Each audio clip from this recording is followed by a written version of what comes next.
অনেক দিনের ইচ্ছা ছিল একটা আঞ্চলিক ভাষায় ব্লগ বানামু। তো কোন আঞ্চলিক ভাষায় যে ব্লগটা বানামু এটাই বুঝতে পারি না। বরিশাল্লা ভাষা, সিলেটি ভাষা, রংপুরা ভাষা, নোয়াখাইল্লা না গাজীপুরা। জন্ম হয়েছে আমার গাজীপুরে, শ্বশুরবাড়ি রাজবাড়িতে, আর বাপের বাড়ি হচ্ছে কুমিল্লা।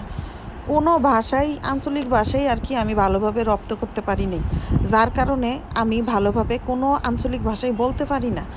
তো ঢাকা থাকার কারণে দেখা যায় যে কিছু কিছু ভাষা কথার মাধ্যমে টানে চলে আসে। তা আজকে অনেক মনে কষ্ট নিয়ে আজকের ব্লগটা বানাইতে চাইতেছি।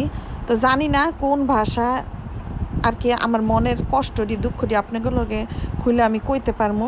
তো যেই ভাষার টানে আইসা পড়ুক না কেন, হজবরলও আপনারা আমার মনের দুঃখটা একটু বুঝা লইয়েন।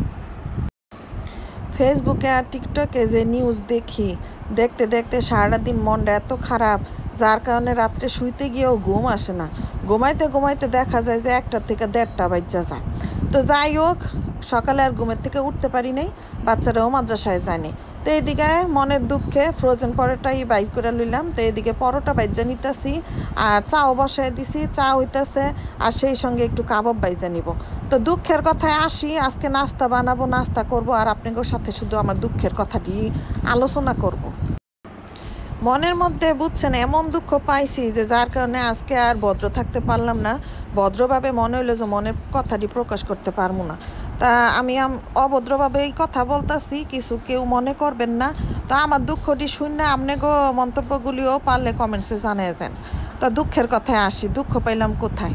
স্বামী সংসারে এত কষ্ট করে করি, স্বামীর মন পাওয়ার লেগা দিন রাত কতই না কষ্ট করি, তারপরেও দেখা যায় যে স্বামীর সন্তানের আসলে মন পাই না।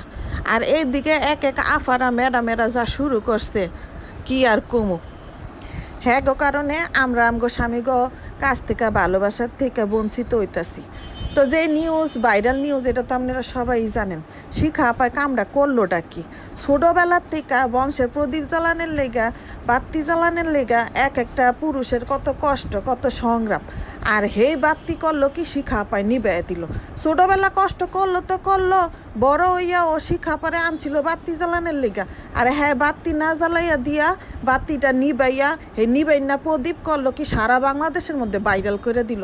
কন এটা কোনো কথা?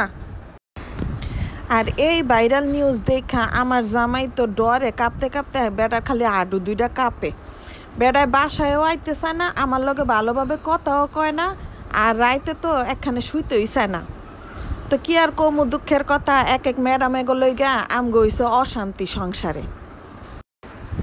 আর আমরা নারীরা নিজে করে অবলা কইতে কইতে নিজে করে এখন এমন সবল বানাইছি যে জামাইরা ঘরেই টিকতে পারতেছে না।